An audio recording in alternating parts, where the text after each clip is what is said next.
Hi, everybody! Hey! Thank you for being very patient with us while people were trying to get here for this. Turns out people fucking love Joe. Who knew besides everyone, So yeah, we have a full crowd of people here who, knew Joe for different amounts of time. My name is Topher Riddle, and I knew Joe for probably 10 or 11 years from doing comedy with him. Actually, hold on, we do comedy here on Tuesdays, and I usually turn those lights on. So, hey, yeah. Joe Coughlin, I don't know. He, just one of the very best people that I've ever known. And basically tonight is just to sort of remember Joe.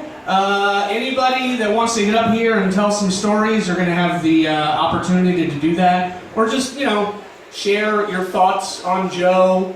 Whatever. This is just to feel good about Joe. That's what tonight is.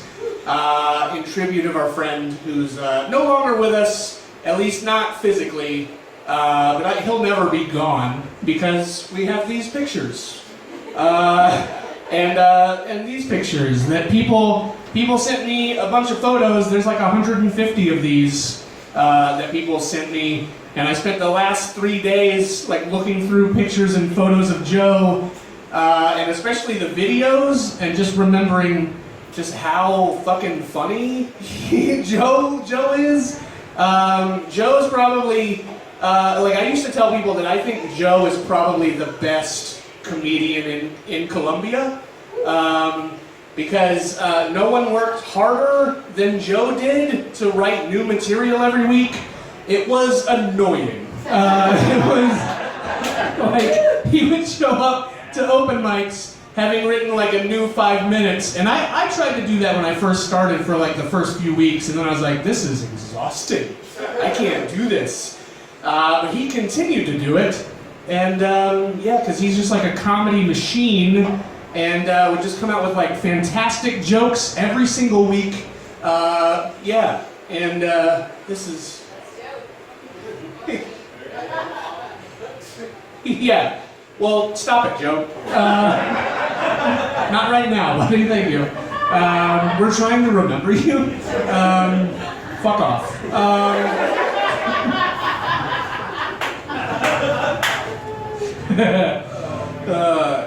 So, he would show up every week with new stuff, and it was just damn, you son of a bitch. How do you come up with all, how is your brain so full of material and I'm struggling to do what you're doing?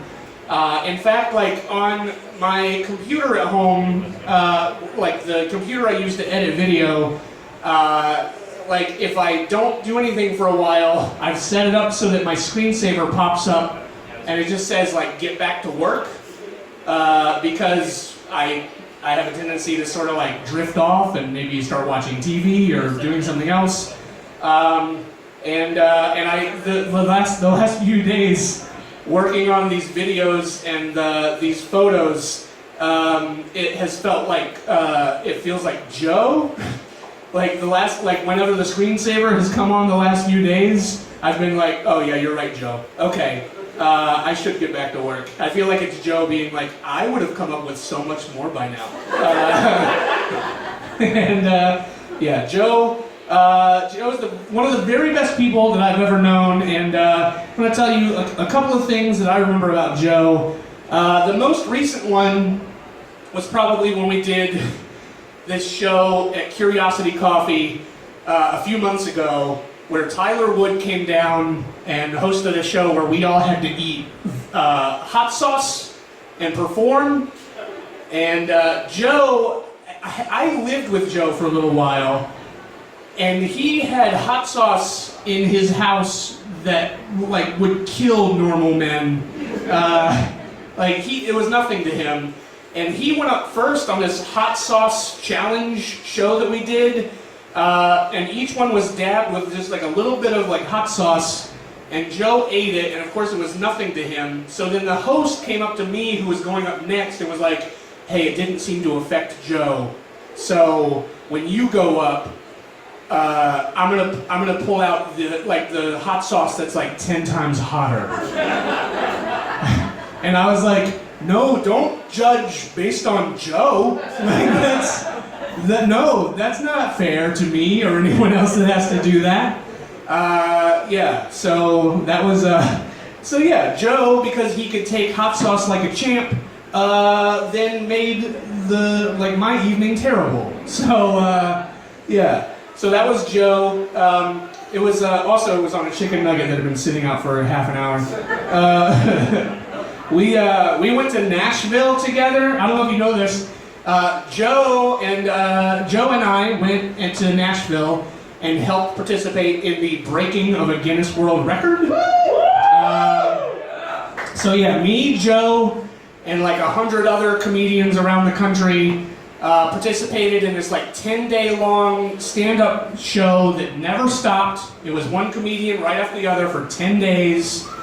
And so yeah, Joe was a world record holder. Yeah, no, I guess I don't know if everybody knows that, but yeah, Joe's a world record holder. Yeah, he's part of the record for like longest non-stop stand-up comedy show. So yeah, Joe's a legend. You know, he lives on in Guinness, which is perfect because I think he probably drank a lot of Guinness. So maybe that's why he did it. I don't know. But we went to Nashville, and we had to. During the show, at least 10 people had to be in the room at all times for it to count. Any less than that, and they didn't consider it a show, which, as anyone that's done comedy knows, we'll do comedy for less than 10 people. That's still a show to us, but not to Guinness. And so, yeah, we had to be in the room at all times, and there was like an area upstairs where we could sleep. And if the crowd was starting to thin, they would come wake us up and be like, come downstairs, we need bodies in the chairs. But then when we weren't necessary, you could buy drinks at the bar they had, and they were very expensive. And Joe, one day I complained about it, and Joe was like, I got you. And Joe escorted me back to his car, where he had been disappearing to for like days, and I had no idea. I was just like, oh yeah, I guess Joe's gone, like he was in the bathroom, or I don't know, he went to sleep or something. I found out he basically had a full bar in there. He had like a bottle of rum and like a 2-liter of Coke, and we basically got to his car, and he went into bartender mode. It was like, what can I get you? What can I? Yeah. Yeah, that was also the place where we were driving back from Nashville, and we saw this shitty red couch on the side of the road, on the side of the interstate, and we didn't think anything of it. And then, like, maybe 20 minutes later, we passed a sign that was like, this way to Couchville. And we were like, oh shit, we gotta go back, and that couch was just trying to hitchhike home, man. I remember one time we did a roast of Professor X over at Taps. That was a lot of fun. Joe basically put that whole thing together. That was his idea. He was like, I want to do another roast, but I want to do one of like a fictional character, and we're going to roast Professor X. So it was basically a Marvel roast, and we had a bunch of people that came to do that one. JD, I think you were in that one, right? Were you like... You were Iron Man? Okay. And now you are jacked, so that's perfect. Don't fight me. But yeah, you were there. Joseph Coker was there.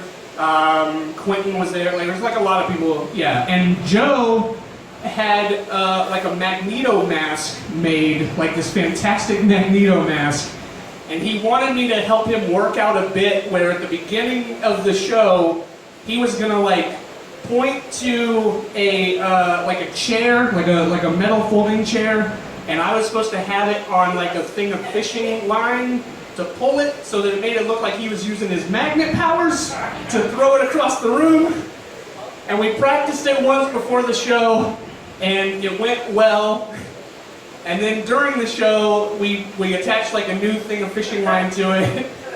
And Joe did this. He was so excited. He wanted this big moment where he was gonna do this, and the chair was gonna fling across the room. That was like my only job at this show. And he did this, and I pulled the thing, and it moved like an inch, and then the string broke. And so then I had to kind of like walk up and like just like flip it over. But yeah, Joe, he had a fucking Magneto mask that he like had made for that. With the help of friends. Yeah, Kyle, did you make that? Is Kyle here? I think so. Yeah? You think you made it? Okay. Yeah, you did a good job. You did a good job. Yeah. And then this last thing, before I'm going to open it up to anybody that wants to come talk about Joe. So like a few years ago, I don't know, I'd maybe known Joe for like 4 or 5 years at this point. And things weren't going well for me personally. I had no money, and my rent kept going up, but my pay was not. And I was struggling, and I started thinking real dark things about like, well, maybe I'm just taking up space, like maybe I don't need to be here if I can't contribute and pay my bills and things. Not a lot of people know this. I don't think anybody really knows this. But one night at Red Door Tavern, after the show, Joe and I were in like the side room where the stage was, just the two of us. And he let me just unload on him and tell him like everything that was going on. And I basically broke down and I told him what was going on, and and he was like, okay, all right. Yeah, no problem, we'll fix this. And he, next thing I know, like, I don't know, maybe like a week or so later, he was like, hey, so I talked to my parents, and they said you can come live with us, so you don't have to worry about rent and drowning financially anymore. So that'll take like a thing off of your plate that you won't have to worry about. And that basically saved my life. Nobody really knew that until now, I don't think. But that's because Joe is the fucking greatest person that,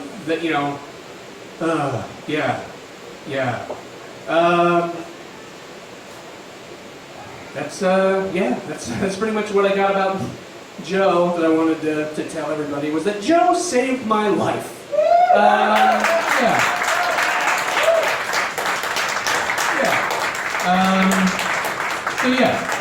If anything else, or if nothing else, he did that. And so I'm grateful to him, because at the time I was like, well, there's no light at the end of this tunnel for me. I should probably just punch out, And since then, things have gotten significantly better. In a month, I'm getting married.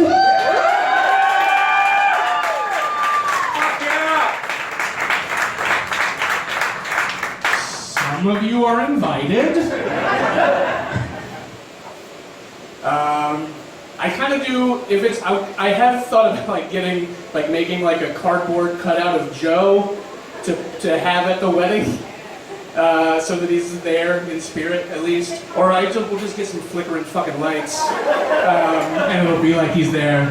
So I'm getting married in a month to a lovely woman who has a fantastic 3-year-old boy that I get to take care of now. He's my little buddy, and I love both of them very much. And those things wouldn't have happened if not for Joe, you know, basically arranging for me to get to stay in his house and not have to worry about where I was gonna live. So yeah, thank you to Joe for that. And yeah, at this point, I guess I'd like to open it up for anybody else that maybe wants to come up here and yeah. Jen Snyder.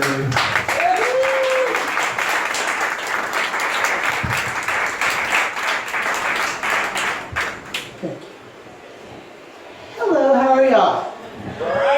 I'm cheating and going second because I know I'm going to cry like a little bitch throughout this. And I feel like it's better to get my turn up first before y'all make me cry. I love Joe Coughlin so much. We've been friends, like Pepper said, for a decade. He was such a fucking kind and amazing, cool guy. He was built like a fucking linebacker, but he had the heart of a gentle lamb. He was such a good guy, y'all. He let us call him Coughlin for a fucking year before he was like, my name is Coughlin, which is significantly fucking cooler. He should have corrected us day one. Been like, bitch, it's Coughlin, come for a ride. He was just so fucking funny. Some of my favorite Joe stories. One time we were doing a show at Red Door Tavern and there was a comic from out of town and he's doing a set and some guy starts fucking heckling him and then Joe just walked into the room and the guy goes, oh, thank God, security's here. And he's just Joe being Joe. One time we went to fucking Knoxville and we all got really drunk. There was a whole bunch of us. There was like, I don't know, like 7 of us in the room. And Joe started snoring. And in my defense, you guys, I already had, you know, have you ever got so drunk you got a hangover before you went to bed? I was hungover so bad and he started snoring. And so, you know, being me, I just like gently got up and was like, hey Joe. Snore. No, I didn't do that. I got up with a pillow and I beat him to fucking death. I said, stop fucking snoring! And he didn't kill me, you guys. He let me live. And he was just like the fucking coolest. That same trip, he left his fucking ID somewhere, so he had to keep going bar to bar and being like, you seen this guy? He also left his fucking credit card, so he didn't have any money, so we all just like fed him half of our breakfast like a little, you know, like a little puppy or something like that, so he wouldn't starve. One time we went fucking tubing, and Joe's tube broke in the middle of the river, and so for the next 1.5 miles, fueled only on beer and bravado, this giant of a man drugged 7 other people in tubes down the fucking river. I mean, towards the end, he was just like, for glory! It's fucking amazing. He was one of the coolest people in the world. I don't want to take up too much time, but I do want to do one of Joe's jokes, because it's one of my favorite jokes ever. He's so fucking funny. That's the thing I'm going to miss the most about Joe, is that he had this way of making dark, terrible things, just awful things, so fucking funny, you guys. Like, that's magic. That's a gift. But anyways, my favorite Joe joke is, the other day I was going by USC and I saw they were having a little tailgate for the game or whatever, and I saw a father and son playing football, and I was like, oh, that's so sweet. And then the dad accidentally threw the ball over the fence, and the little kid ran for the fence, and he stopped him, and he turned him around, and he got down on his level, and he had just a heart-to-heart with him, and I was like, man, that is some good parenting right there. He's stopping him, he's letting him know not to just run out of things. He said, but then he picked up the child and lifted him over the fence to go get the ball. What the fuck was that conversation? All right, listen up, little man. You're going to feel afraid because there's a lot of cars on that road. But that fear you're feeling in your heart, that's your mama's side of the family. That's bullshit. Just because I blew out my knee and I didn't have a chance to the NFL doesn't mean you're going to be the greatest fucking alive. Now look here, you're going to go over that fence, you're going to get up with that ball. When you're done, we're going to call your fucking grandpa up and tell him what a little bitch he is. But you're going to get it, son. All right, so here you go. Fucking shoulders down, head up, because the linebacker's a fucking Honda. Y'all, thank you so much.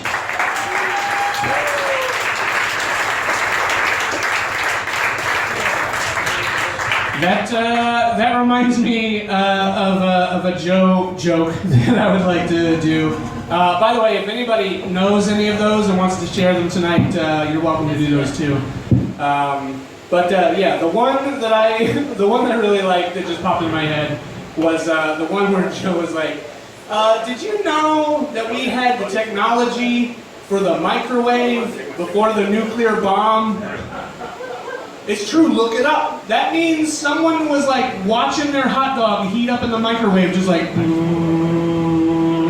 they were like, huh, what if people? You know? And then they went to scientists and they were like, hey, you know how you can cook a hot dog? You think maybe you can cook something a little bit bigger? Like Japan? The fucking best. Anybody else want to come up here? Yeah, Wayne?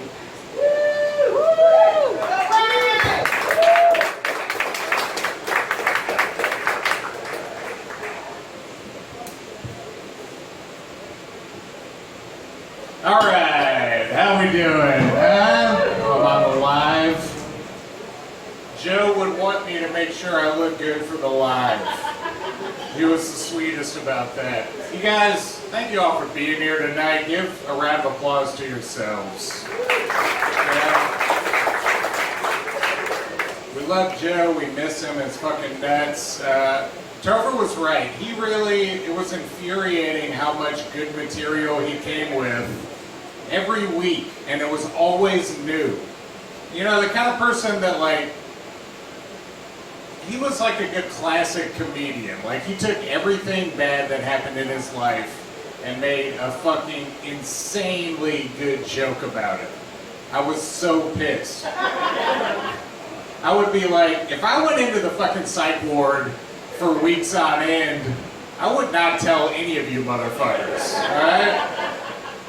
But he came out and he fucking had it. I will say this, that sounds like I'm going to say something bad about him. It's the next thing I'm going to say, okay? I got to get something off my chest. One time when we were on tour, the first night of the goddamn tour, we were at somebody's house that we were staying at that night. Joe, alright, we're loading our stuff in, right? It's me, Topher, Jen, somebody else, Joe.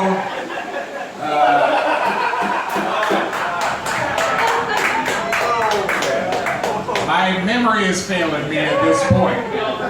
Yeah. It was, I don't know. Don't worry about it. Anyway, so we're going in and out, taking our bags in, and somehow these people's big-ass giant fucking dogs get out of the back gate, right?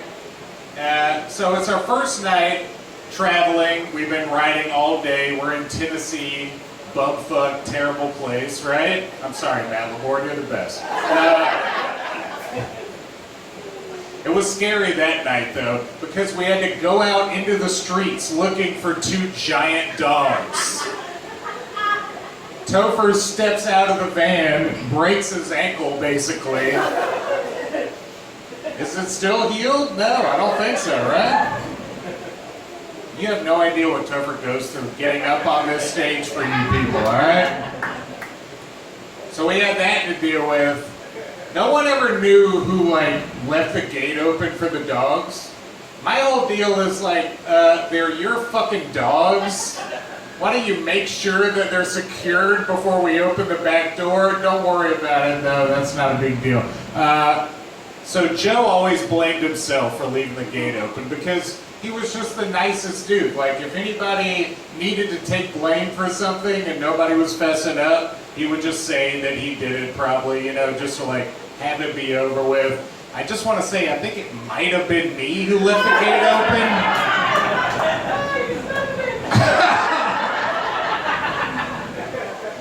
I can't be sure, alright? And those dogs should die. I don't care. But, it's like, protect your dogs, right? I got these two dogs that are gonna let loose at any chance given, alright? I'm just gonna walk into this other room while you open our back door, though. God, Joe is the sweetest, though. I tell you, he ate fish at a diner, like fried fish at a diner when we went there, and he was like, "That was a mistake," and he knew it. He knew it instantly.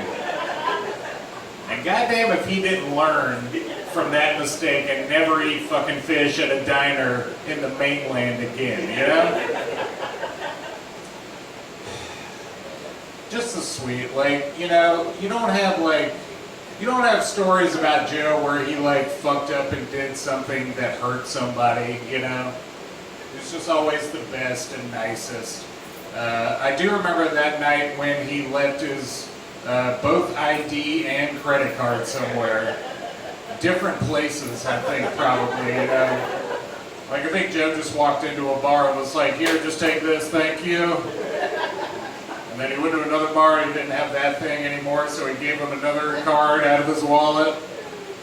And I just remember him, like we were all, like, partying and talking to people. Joe was just, like, in the corner, standing there by himself, and I'm like, Joe's gonna leave his fucking ID at this bar right now. We had gotten past that point. Oh my God, I don't even know. It's so weird, you know? Like, you shouldn't be here. Look at this little guy. I thought that was a middle finger at first. It should be. We miss him so much. I do. I loved every single one of his bits. Whenever he would be on stage, you know, usually you could hear him from outside, so then I would know that that was time to go back inside, you know. So many great jokes and just good times hanging out with him. You know, he was the best. I will do one of his bits right now. This is the Moses chunk, if you're familiar. It's a good one. Somebody better get up here and do Shark Tank, though. I won't, but I will say that, no, like, Joe had a lot of good biblical shit. You know, you could tell he grew up in, like, a Christian family, a super Christian family, because he was always probing into those ideas. And what was it? It was like, you know, God said to Moses, I need you to free the Jews, you know? He's like, don't worry about it, I'll be done by 3, okay? He walks into the Pharaoh's office or wherever he is, and he's like, it was like, I wish I could do this, like quit my job in this way, you know? Moses did it the best, right? He just walks in and goes, let my people go, also snakes. I'm out of here, and he did it, you know? He fucking did it. Another thing Moses was put through, these goddamn 10 commandments. I just broke one while I was telling you about it.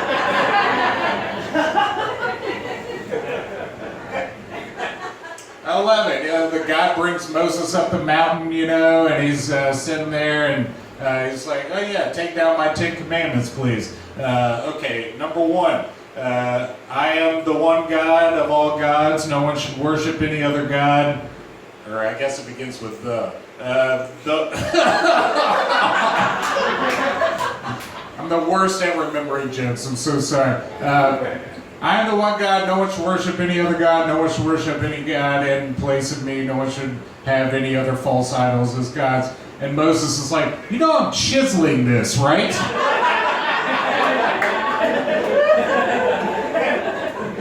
And God's like, oh, sorry, how much do you have right now? He's like, I have Fucking amazing, right? Don't we? I mean, just unreal. I'm trying to think. It was weird to get an applause for doing someone else's bit, you know? Everyone agrees that I went up here and said it, you know? Like, that was great.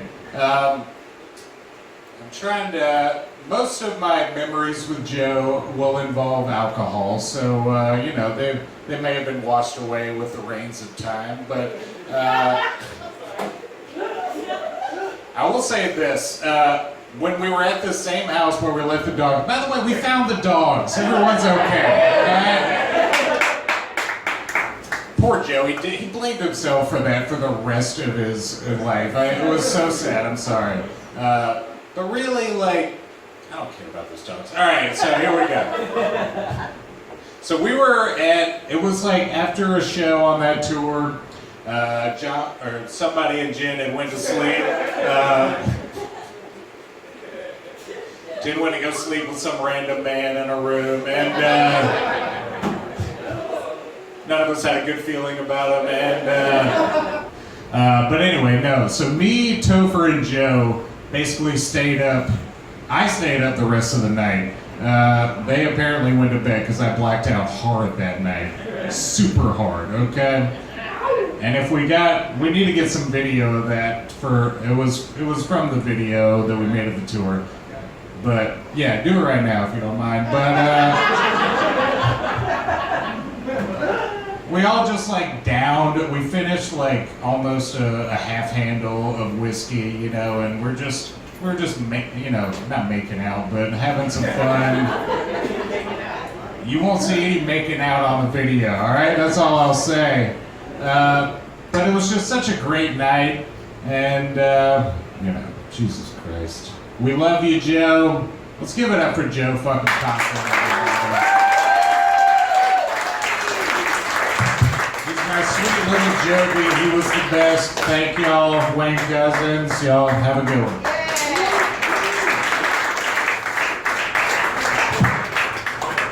Yeah, the part that Wayne didn't tell you was that restaurant where he had the fish. It was half diner, half gas station. And since he brought it up, I'll go ahead and play the video. I got a little snippet of the video of us. This is after a night of drinking on tour, our first tour, and we had a limo. So we did not have to drive, and it was a mistake. So.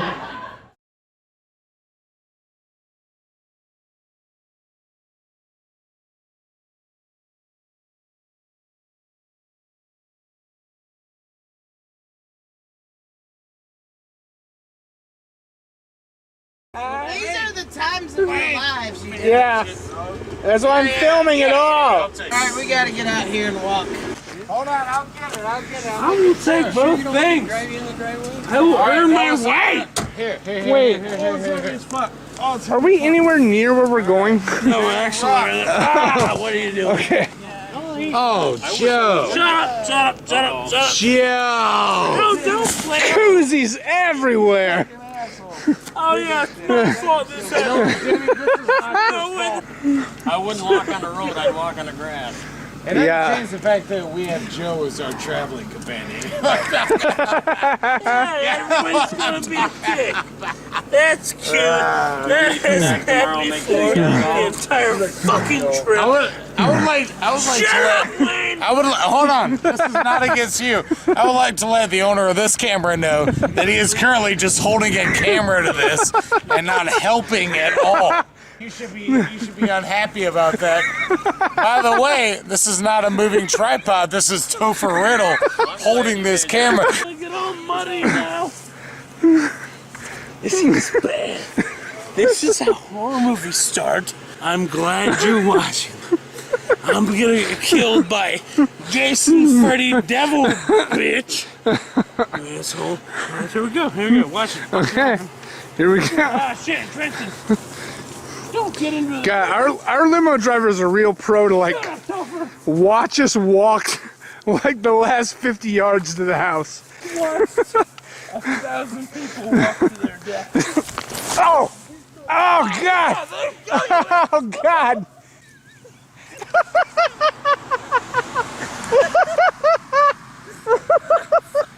I'm falling.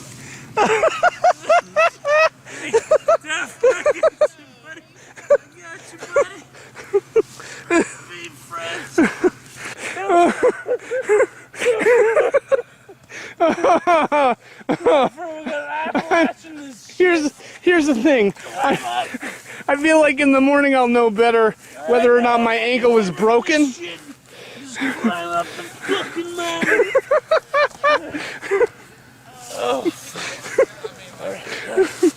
Oh God! Here we go. Oh, my my ankle may be broken.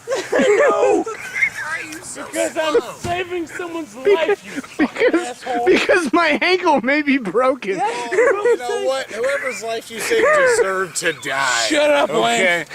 Just made the green crayon reptile. Look at Topher's hobbled leg. Yeah, exactly. Fucked up. Let's all just keep walking towards him so he can back up and just show his hobbled leg. Sure. Don't be a fucking dick about it. Topher's a dick all the time. He's just like, yo, I don't need gallbladder surgery.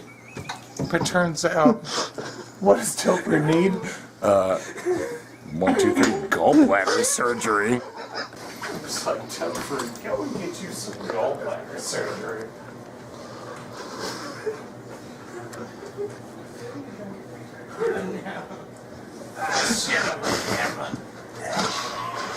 Joe bought this. Shut up, stupid.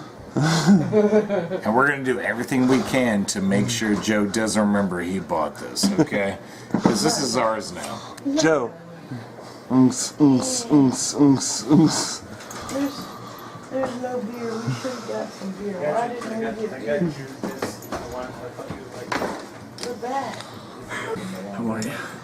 This is gonna be rare that you get me this drunk on camera. We should all fucking whisper now. You guys gotta shut the fuck up. You guys are fucking What are y'all doing? Let me see.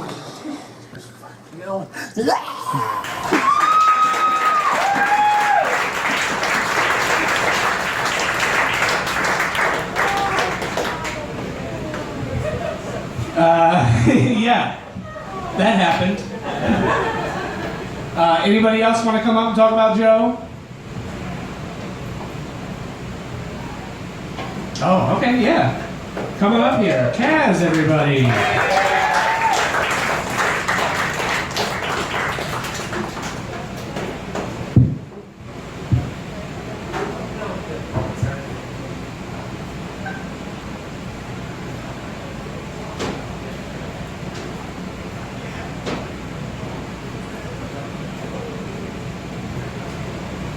I have to go the long way because my ankles never recovered.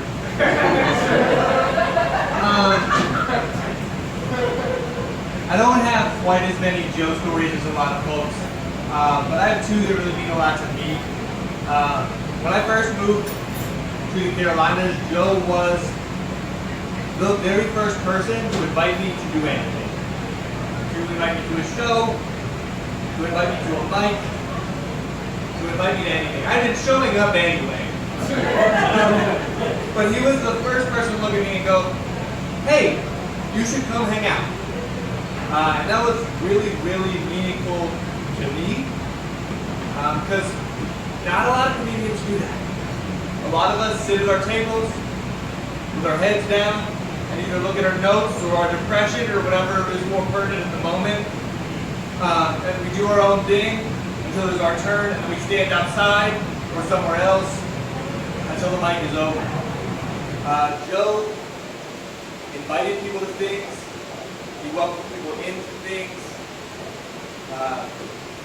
And he was also the kind of person who would sit with you until the end of your night, even if his night really should have been over a while ago.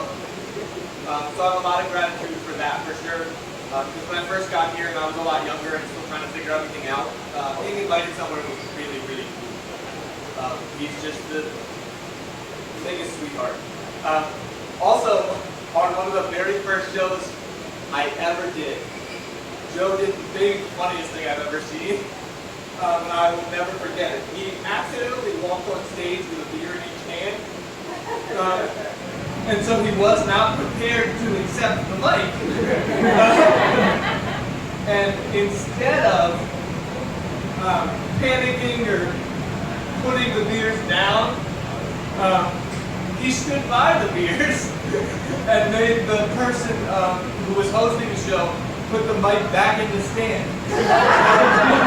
He then spent the entire rest of his set seeing how many free beers he could coax out of the audience. And the answer was a lot. He secured so many Bud Lights in 5 minutes. I know he talked about the idea that Joe is a world record holder, and he definitely is. He might also be the world record holder for most Bud Lights coaxed out of an audience in a 5-minute set, because I think he left with like 15. It was just insane, and I was 22, and all I could think is, oh my God, if I had done the very same thing, I would have panicked. And instead, all he did was make it his entire 5 minutes.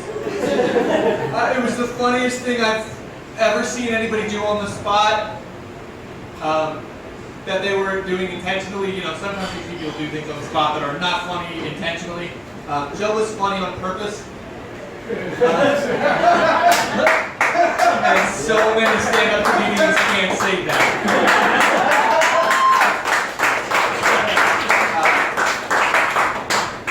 Yeah, not as many stories as a lot of folks, but 2 very early comedy stories for me that mean a whole lot. So, I love Joe. Appreciate you all for being here.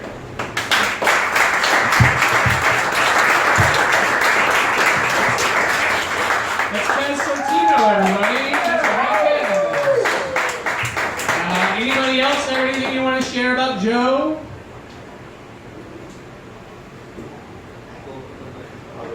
Okay, yeah. You want to come up? Absolutely, yeah. Come on up. It's Sam, everybody.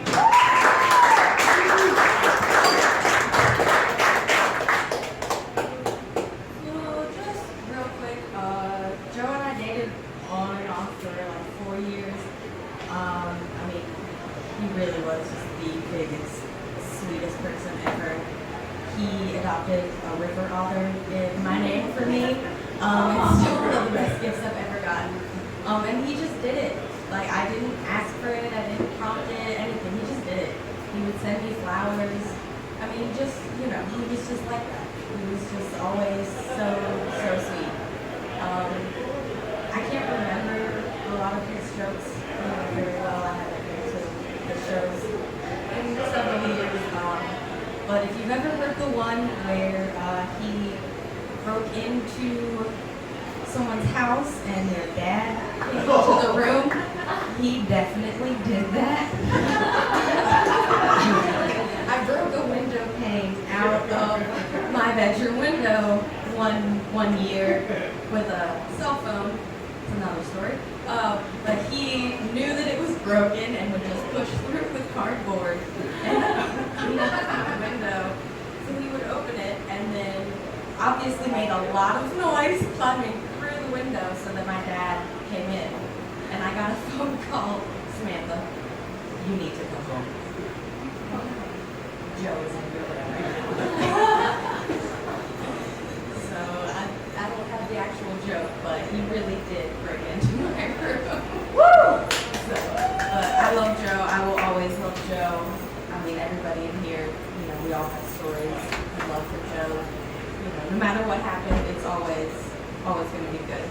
Joe is one of a kind, and he'll be missed forever.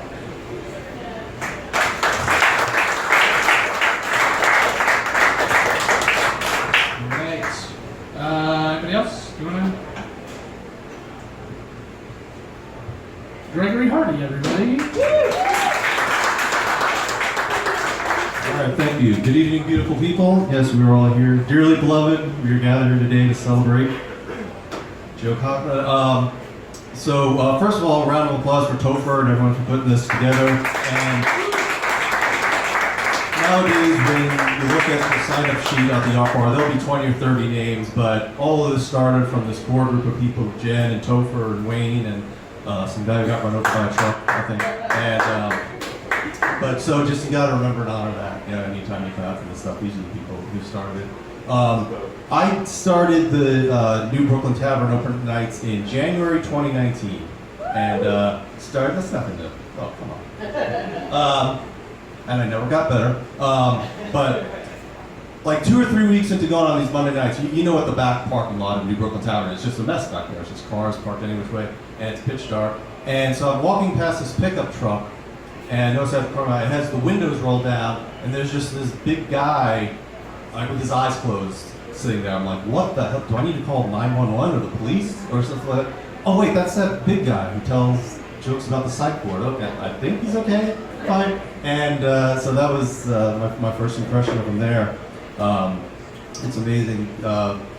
And I was also thinking back to that at the time we temporarily lost him when he moved to Atlanta for a while. And then, of course, when he comes back, he had like just an instant zinger joke of just that he was up at night and he just screamed at the top of the lungs, "I'm so lonely!" And he heard someone from another apartment yell, "Me too!" And that's Joe. He's always going to have material. And I want to reiterate something that Wayne was trying to say. He had jokes that could span anything. I mean, obviously he had stuff that's purple, but the biblical stories, the fairy tales, werewolves in a house on fire, and just anything under the sun, and it was something new every time. And I'll end this by something that I'm really glad that I told him. When we were together. One night when they did a show, World of Beer, if you remember when that was in the rotation of stuff, but he did.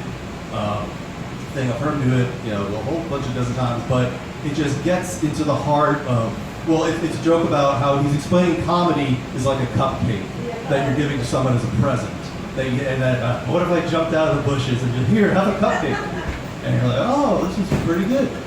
Oh, there's a razor blade in here. Oh, I'm sorry, is it too edgy?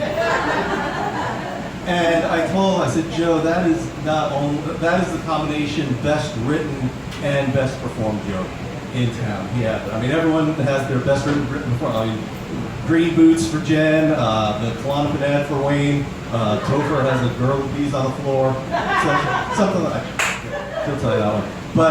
But it just got to the craft, not that he could just make such a funny craft joke that explains comedy, but the craft and the thought and care.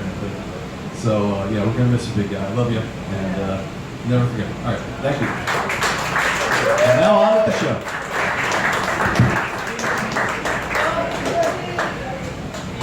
All right, anybody else? Oh, okay. Yeah. You come on up, buddy. It's Pudgy, everybody.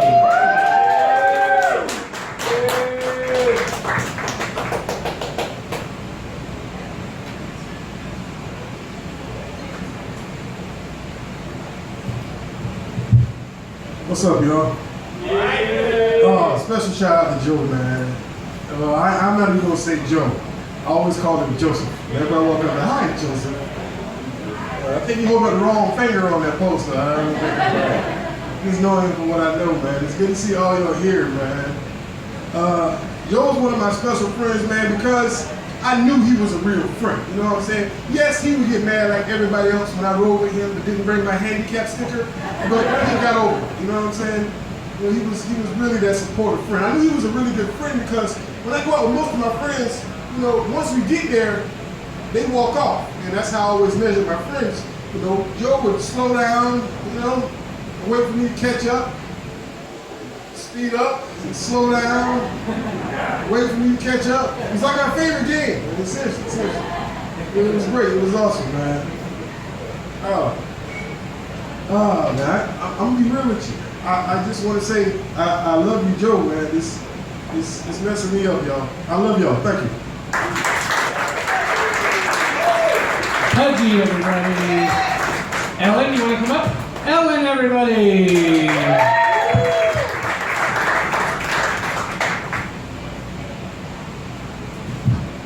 Hi, folks. So I'm in from Florida. I just moved there, but I figured this was worth taking some annual leave to be with y'all, to Topher and everyone. So I'm really glad to be here, helping celebrate Joe.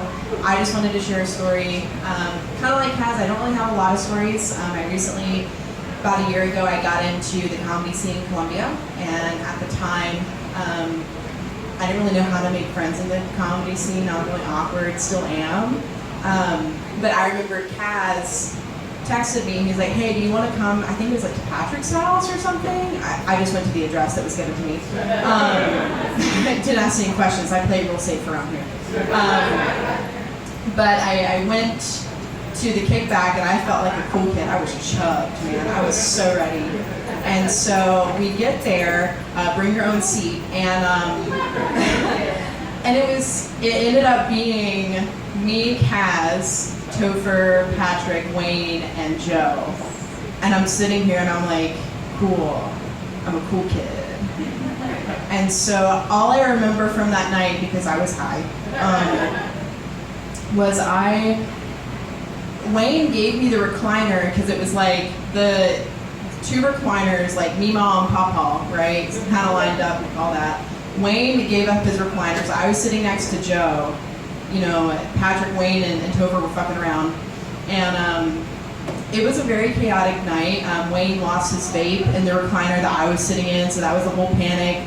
And all the time, like, Joe was just like sitting, just very stoic, very calm. And I was like, I gotta be stoic and calm because we're recliner buddies at this point. And so I have to remain cool. And then at one point, there was a Zoom call that had been scheduled for that night, and no one really knew what was happening, and they said, fuck it. And apparently, I think Timmy was on that call. I don't know if you remember this, Timmy. I do. And I think Timmy remembers because I think it was either Wayne or Patrick, and they said, oh, I know a good idea of how to set this up. And so they set up the computer on the coffee table to just face me and Joe. No context. They answered the call, they set it up, and everyone's like, and no one really knew me at that point, and like everyone knew Joe, so I'm like, recliner buddies. We're cool and we're calm. And like it was just, I think I wanted to share this story because it just spoke to the friendship that these folks had, and that it just was awesome being able to be part of that and have like that memory with them. And so I just really wanted to share that because they're really just fucking idiots, and I really appreciate all of them. And so I'm really glad to be here, but oh man, recliner buddies, okay. I'll pass it back to you. Thanks,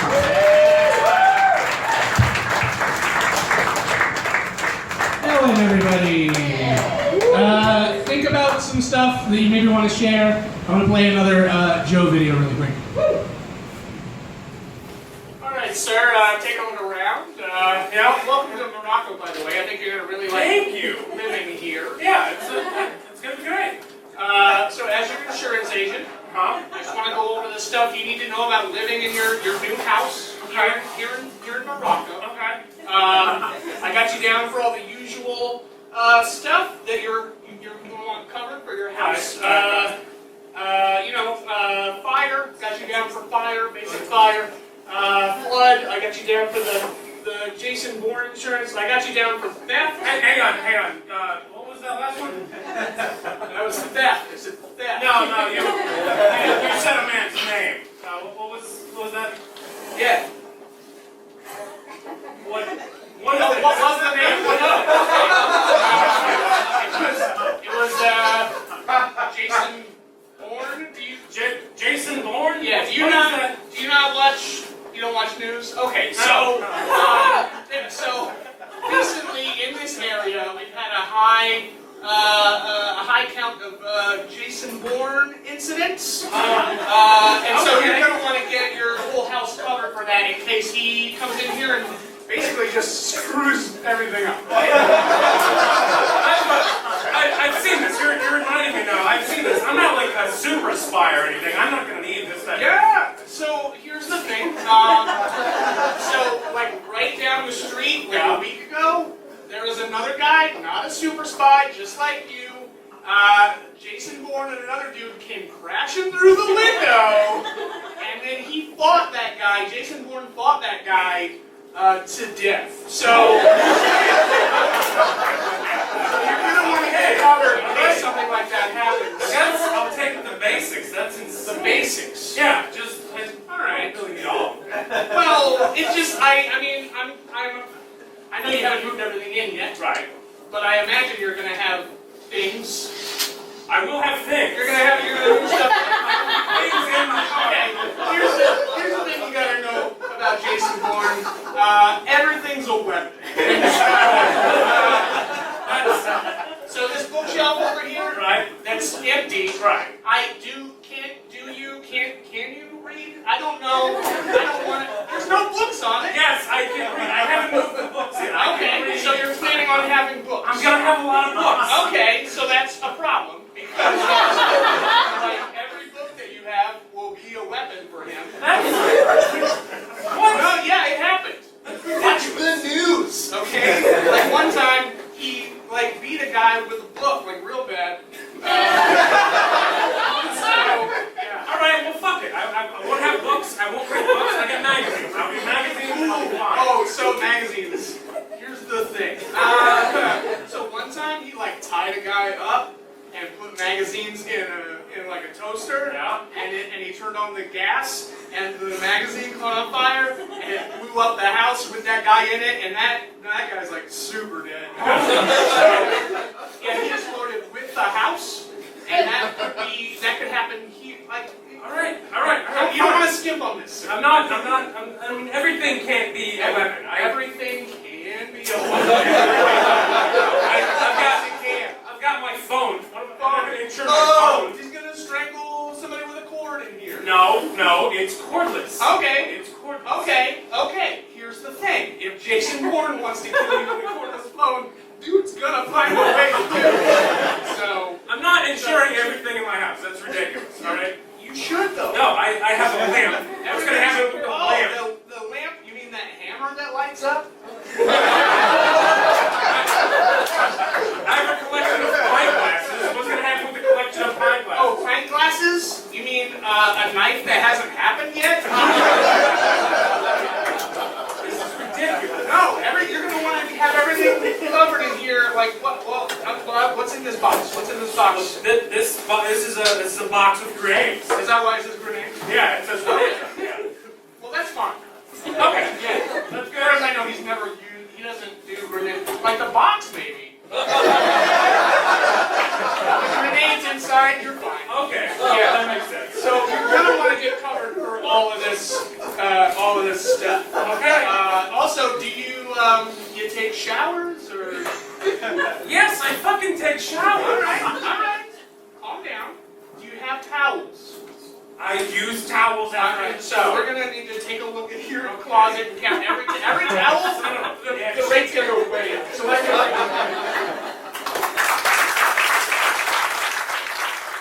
Joe and I wrote that sketch, and that was one of our favorite ones to do together. You know, the thing about Joe is that, like, he was an intense guy, but it was like a warm intensity. When I first came back to comedy in 2013, I hadn't done it in like 2 years, and he was hosting the open mic, and I mean he was so welcoming and so encouraging, and my first night back was terrible, but Joe always just, you know, encouraged me to keep trying to get back on my feet, and when I would come visit, it was always just a blast getting to see him again. The dude, I mean, there weren't a lot of people quite like Joe who were that talented and that funny and that intense, but also that welcoming and that good. I'm always going to remember that about Joe, and I'm always going to be grateful to him for you know, welcoming me back into comedy like he did all those years ago, and I'm going to miss him. I'm really going to miss him. That was Michael Shea who sent in a video for us. Anybody in the room wanna? Okay, sure. Lennon, everybody.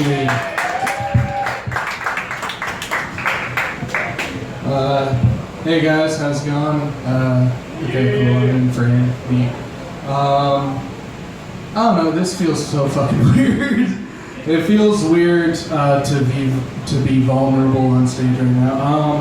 If I was to like boil down like Joe's personality to like a single word, it would be genuine. This man was probably one of the more genuine people, the most genuine person I've ever met. If he loved you, he would tell you. If he was mad at you, he would tell you. Especially if he loved you, you know. And I didn't know him very long. I moved here from Charleston a little over a year ago now, and it feels so strange that someone who I've known less than like 365 days has made an impact on me. But he's definitely made an impact on me, and I'm so thankful for that.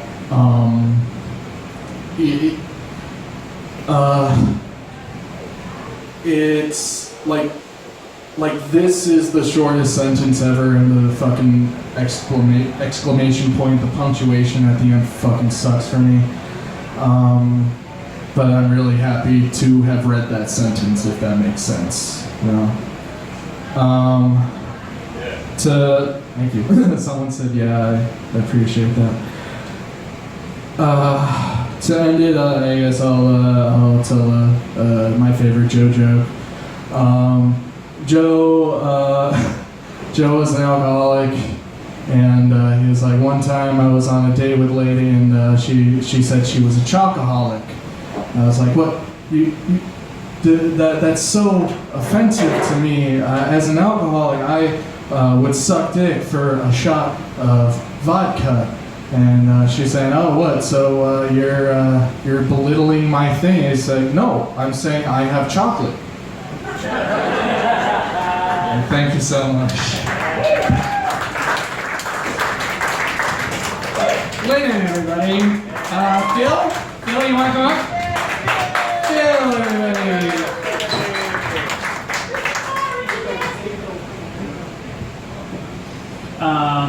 So I'm trying not to cry when I say this, because I've only like, this is like, man, this is one of these stories where I've only told like 2 people out loud before, and like both times I've like bawled crying saying it. But like it's something that like Joe did that like it meant so fucking much to me. But it was like, okay, so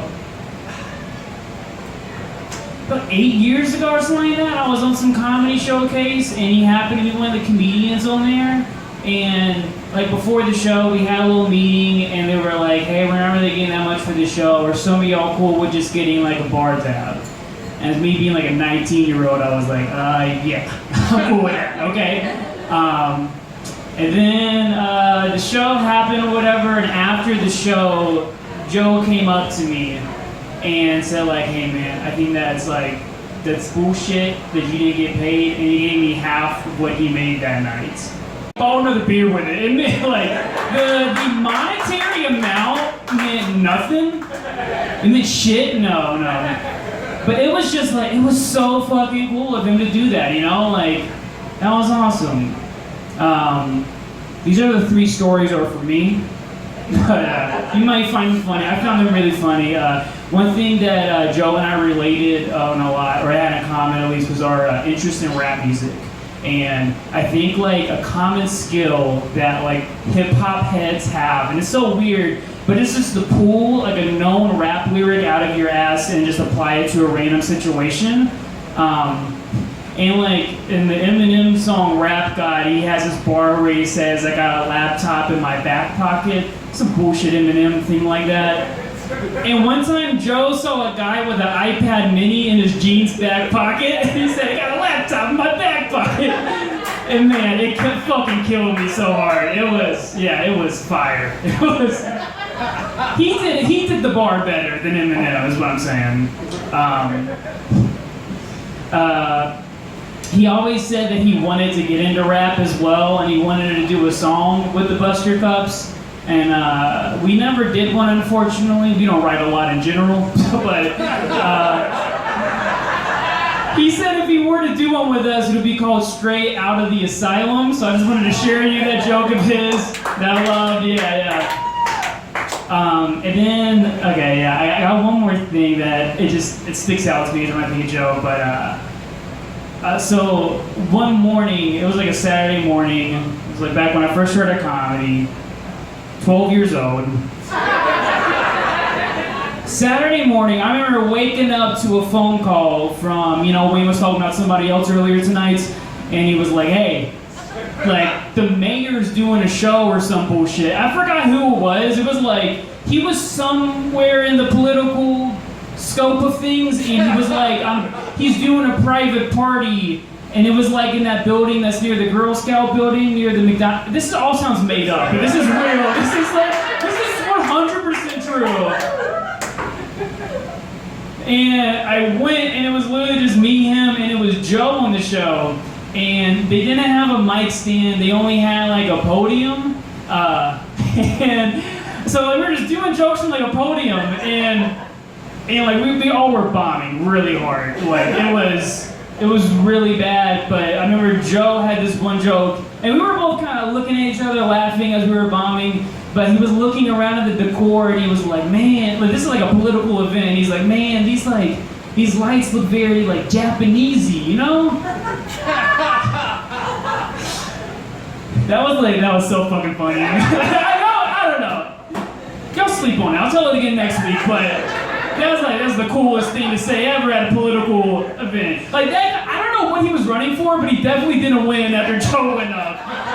And who knows who that guy was? Who knows what side he was on, you know? So I just want to say, rest in peace, Joe, man. He meant a lot to me in so many different ways, and he'll never be forgotten. So rest in peace, Joe.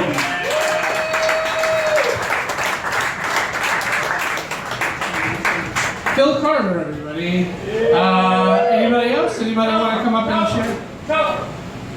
Okay, sure. Yeah. We'll get John over here first.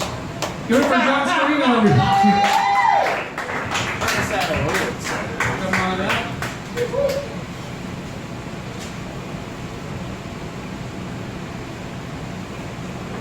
Thank you. Glad to be here to remember Joe. I've seen Joe a couple times, and I was on Facebook earlier today. And for those of you who may not know, I'm a poet, so I wrote this afternoon.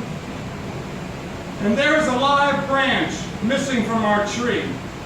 It bears the name Joe. Joe Coughlin, that is. He would stand here, look down at his shoes, make up a story, and just like that, 5 minutes are over. More than another name on the blackboard, for all the comics are more than just a name. Sure, some jokes suck. That's why it's an open mic. And there is kinship, camaraderie, each have here with one another. Damn it, you all share the same stage. This is a big deal. Whether folks come in from GA or G Vegas, this time means something more than a wisp of air emitting from lips. This branch of this comedic tree has withered and died. It will remain part of the tree. Another branch will grow just below, next to or above. Joe lives on in hearts and words and laughter. And who is that yelling, chair, chair, chair? Enough already! Joe hasn't finished yet. Who is next to roast him? Thank you.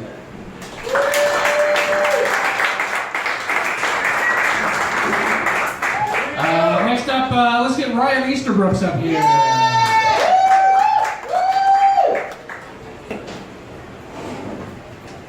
I didn't really prepare. I'm just going to kind of talk about what Joe meant to me as a comic. I first met Joe. I started comedy back when Phil started comedy. We started doing comedy back at USC. And the first time I ever met Joe, we were doing a competition, and me and Phil were in the competition, and he was one of the judges. And I didn't know anything about comedy at the time. That's like how I got in, and I started going to like Red Door, and I started seeing a lot of performances there and stuff. And I was like, wow, this guy's a judge at the competition at USC. He must be a big deal. And then I go to Red Door Tavern, and I see him perform, and I was like, dang, he's really good at comedy. And then I was like talking to him like after the show, and I was like, oh shit, he's my age. I suck at comedy. That's how good he was, and that's like how I looked up to him from the start. Something I was kind of thinking about, comedians, if you don't know, they always read the room. They read the vibe of the room before the show. We're always feeling out the audience and stuff. One thing about Joe is like, he was like an athlete, but like as a comedian. Like, you know when you see a good athlete, like just a beautiful physique body, you're like, oh, that person's an athlete. That was Joe as a comedian. Like, if you knew a comedy show was about to happen and he was in the room, you're like, that guy is funny. And as soon as he got on stage, the president, he would just suck, the air out of the room, and he would just crush. One thing I really loved about him, and I tried to start doing, is he appreciated bombing on stage. He did it so gracefully. Even though you hear like the rage in his voice, like, I'm bombing, and like you hear that rage, it's also ironic, and I always appreciate that, and he acknowledged it as it's part of the game. The first night I ever did comedy at Art Bar, there were two comedians after the show who spoke to me. One of them's in this room. I don't talk about them. They're awesome, but the other comedian was Joe. And he came up to me, he was like, hey man, and by the way, I bombed, I ate shit that night. I pulled out notes, I had like 10 pages of paper and I bombed, whatever. Joe was like, hey man, he like grabbed me by my shoulder, he's like, don't stop writing jokes. And I was like, okay. And it just felt like a football coach just telling me just to be a joke writer. I feel like I'm rambling. Last thing I'll say about Joe is like, he just lived comedy. That was his life. Like, he was studying it, like he was taking notes, he was very studious, always taking notes, always had a notebook, always had an idea. Like, when we're not thinking about comedy, like sometimes I am watching the game at the bar, sometimes I'm watching the Gamecocks lose or something, he's still thinking of jokes, he's still writing material, he doesn't care, but like he does, but he is writing jokes, and that's just how it worked. And then lastly, I guess, is just the way he was honest on stage. I started out watching a lot of local comedians. I didn't watch a lot of big names. I watched you guys. I watched all you guys. That's who I watched the most comedy of. And like one thing I learned from him is like you can just be so honest about your struggles on stage and make it absolutely fucking funny. And he did that, and he poured his heart into it, and that's amazing. And just rest in peace. And love him.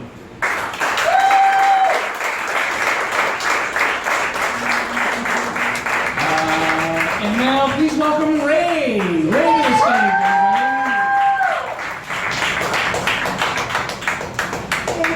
I'm Ray Moore, and I'm going to ramble too. I've known Joe for I guess about 8 years. I've been in and out off and on. But I have a few Joe stories that I wanted to share, and I don't think a lot of people know this one because it was a failure. And I'm one of those really proud people. I don't talk about when I fail. But I always fancied that I'd be a producer, right? Like I'm not a good comic, so I'm not a good producer. That sounds fancy. Joe was a good producer, and he came to a really bad show that I decided to put on.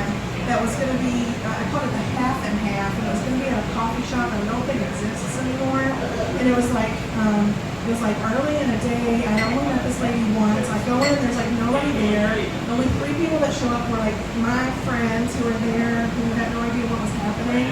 And so I basically told stories for an hour and a half. And like halfway in, Joe walks in, and he's just like standing there, and he's calm. And at the end, he doesn't say like, that really fucking sucked. He was just like, oh yeah, you did a thing, and then he helped me like move out this like really heavy, shitty PA that I had borrowed from somebody that like kept cutting out the whole time and like loaded in with my card money. So that's a Joe story. Like he just showed up and like he made something that was really embarrassing for me. Like the first time I had done it, seemed okay enough to do it again and do it successfully to the point where like the last conversation I had with Joe was about trying to put some shows together. And that's what he did. And through community, whether you realize it was happening or not, he was just so subtle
standing outside the circle, this big, huge guy would just like, no, just enough for you to join, and for you to be the joiner, and for you to come into the circle, and to be there, and to learn to be with other people. So, and a lot of people have talked about how Joe invited them to things, showed up. But Joe was everybody's friend. He showed up.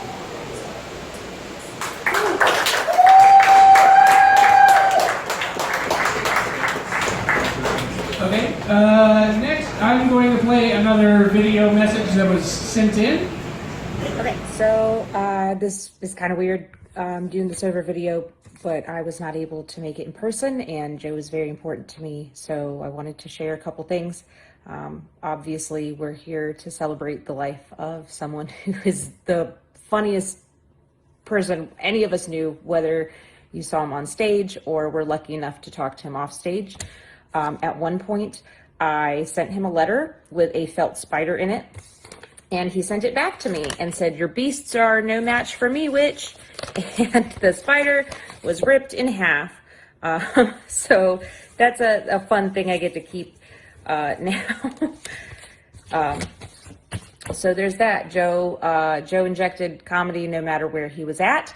If you watched his sets, you knew he was incredibly open about his mental health struggles. And at one point, he told me that when he was in the psych ward, he actually got to do a stand-up set for 15 minutes in front of the other residents, which I would not expect anything less. And at the end of the letter, he signed off with, "I did it. I got elected group leader. I'm king of the crazies," with like 7 exclamation points. So Joe is very good at bringing light to very dark situations, and I loved him so much for that.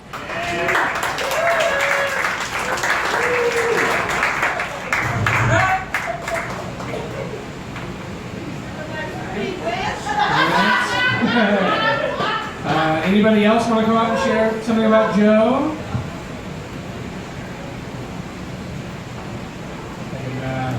Okay, yeah. Hey, it's Patrick Fowler, everybody.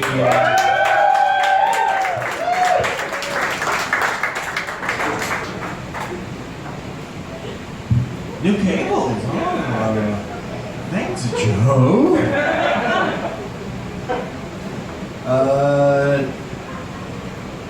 Some pictures of you, Joe. It's one there now? Oh, wow. Dang. Stop looking at it. It makes me sad. So my closest friends, I've never met anyone that made so many Mortal Kombat analogies. There was one time, granted it was like before before he went into one of the wards for a little bit. But he sent a message where he broke down everybody's Mortal Kombat character, but he sent it like 5:30 in the morning. So you just woke up to it at 9 a.m. and be like, "Hey everybody, I broke you all down, here's where you stand." And then there would be like random situation, like I can't remember like who was who. Do you remember what he said you were, Jen? I remember he said that I was Liu Kang, and I'm like, no way. Dude's way too fast. He has so much dexterity. If anything, I'm like Johnny Cage, but just the shadow version, you know? Just like when he did his kick, the one at the end that barely hit him. But he went through like a whole... You never knew that there was lore to Mortal Kombat until you talked to Joe. You know? Like Lord of the Rings is Mortal Kombat to him. Like he's like, oh yeah, I'm well versed in Mortal Kombat. Do you know about the Shitu clan? Oh, they're crazy. He did have, I don't know why, I'm not this type of person. He had a experience where he imagined me while he was at one of the psych wards. He was in his room, and they had, it's a small space, so you have to share it with another person. There's already a person in his room sleeping, and while Joe was trying to sleep, he thought that I broke into the room and just threw a bunch of bouncy balls in there. Then I said something like, "Your move, motherfucker." So then Joe got up out of his bed and he was like, "Patrick, what are you doing? My roommate's trying to sleep." And then he tried to gather up all the balls. And then the next morning, Joe was like, "Hey man, I'm really sorry about what happened last night. I'm sorry that my friend came in here and did all this shit." And the guy goes, "I was trying to ignore you the entire evening. I stayed sleeping at the end of the bed, scared for my life. Because you're just going, 'I'll get him!'"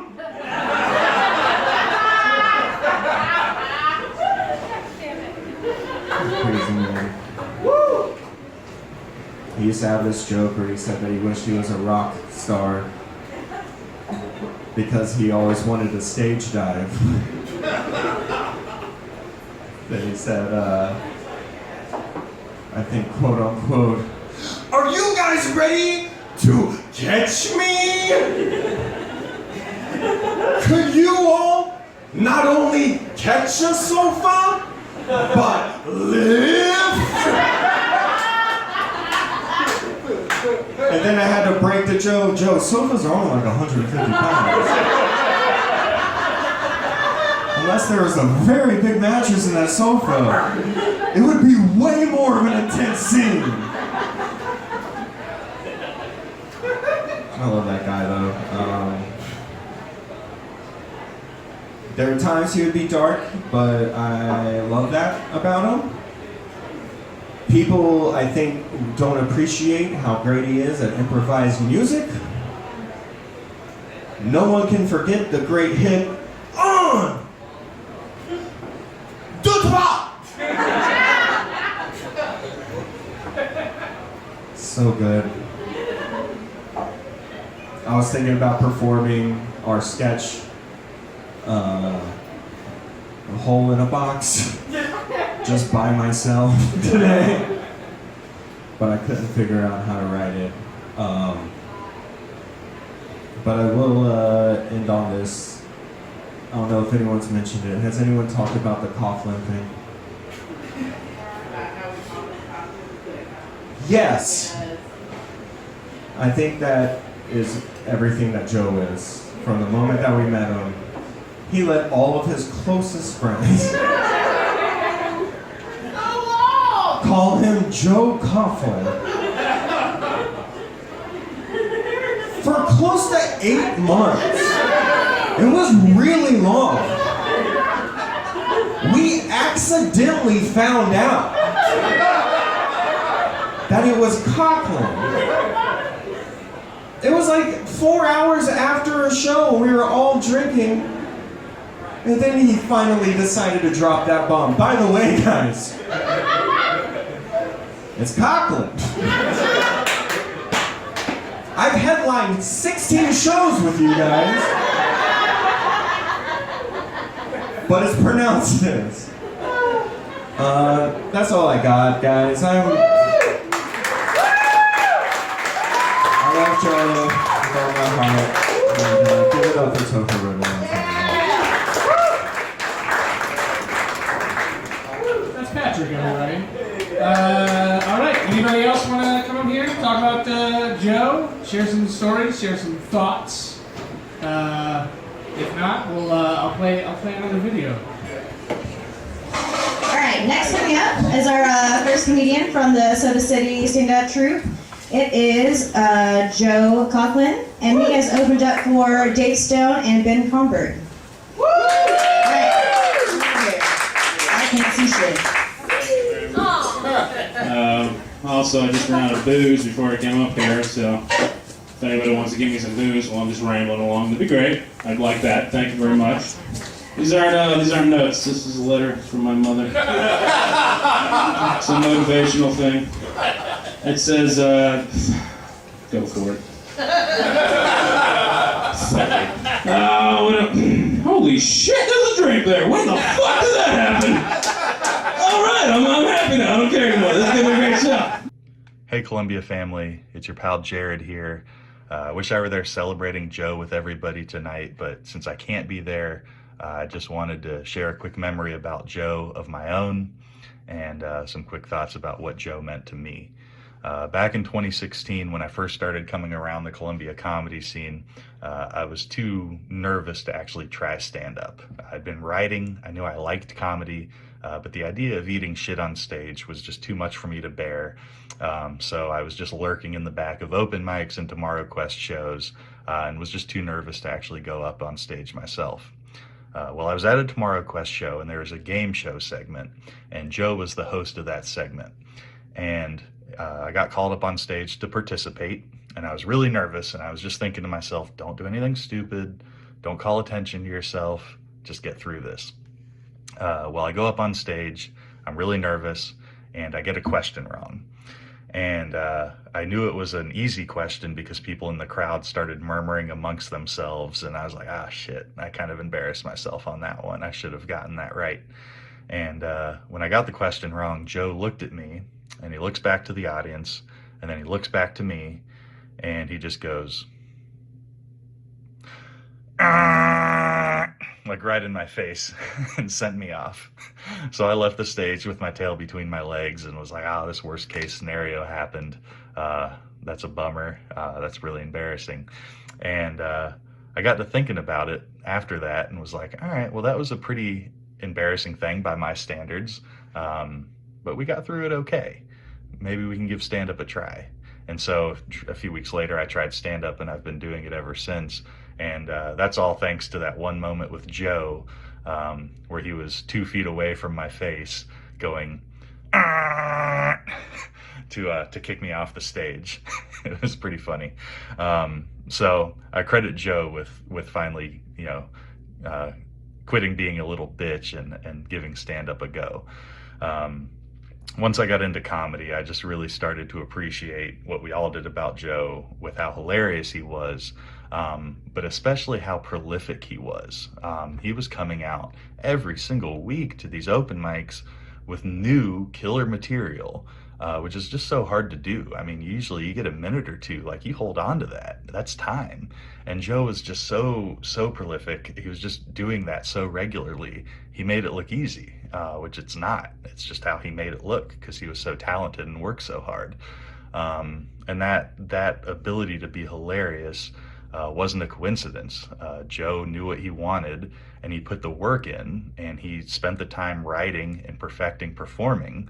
And he was a comedic force. I'd still just, even though I've been out of South Carolina for a few years, I regularly think about Joe when I consider my own work ethic or what it takes to be good at comedy. And it was also just really impressive, so much that Joe dealt with in his life, how he never let that stuff extinguish that light that he had.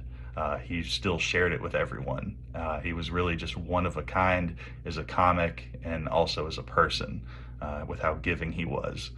He never let all of these difficult things that he went through kind of jade him.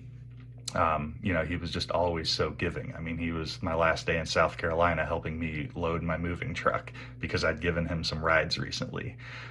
He was just that type of person who was always there for you. So I'm just really appreciative of Joe to show me what it meant to be a good friend and also an unbelievably talented comic. He's set a bar that I know I'm personally always trying to strive for. And Joe, I miss you. I love you. Columbia family, I love all of you. Thank you. Yeah, look at Thor up there. That's Jared Porter, everybody. Anybody else want to share anything about Joe? Yeah, Matt Lamore's here.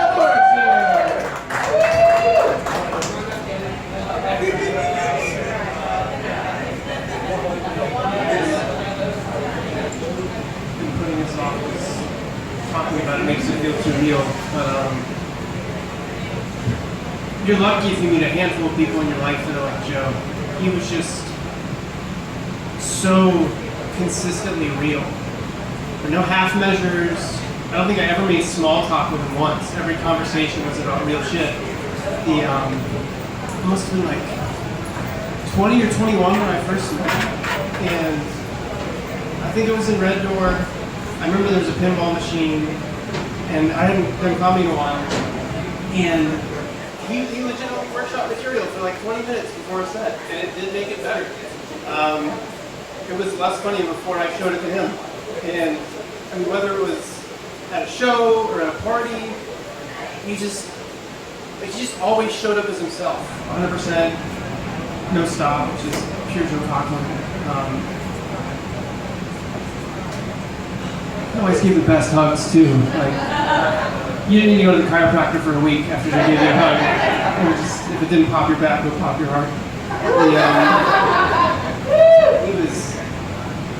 He was a gem, and I hadn't talked to him for like 4 or 5 years when I heard he passed. And people like that, you're gonna hear the silence in your life for the rest of your life when they're gone. And it's really easy to think about like sharing suicide hotlines and mental health resources, but when somebody's drowning, you can't just like throw out a fucking buoy. You gotta jump in there with them. And just like moving forward, think about the friends you have that might have been quiet for a while and you haven't heard from in a while. Just check up on them, because sometimes that's all it takes. Just one phone call. People have been there for me, I've been there for them, and I mean, we don't need to play the what if game, but like just reach out, because we can share all these resources, but if you just share your time a little bit, sometimes it's all it takes. We have a couple more minutes with Joe, so. I love you guys. It really speaks volumes to his character to see all the people in this room. I've seen some of you guys in like 10 years. And I really miss y'all. This was under better circumstances. To Joe.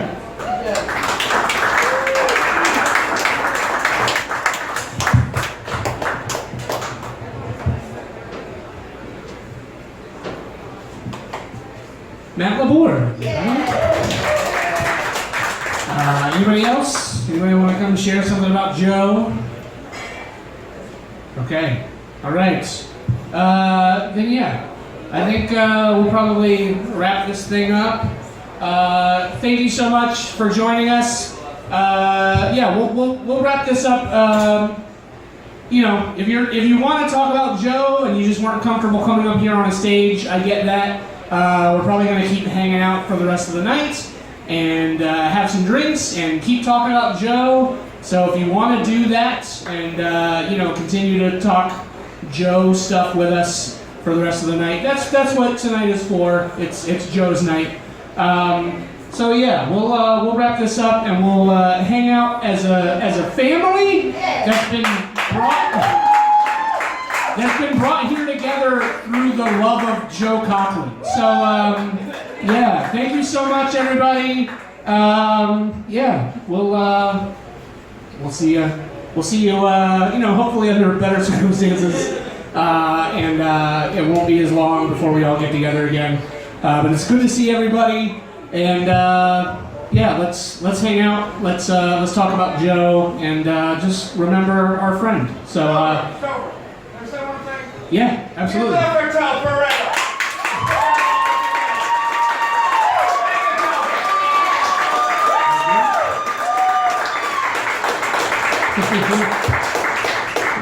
You're correct. I'm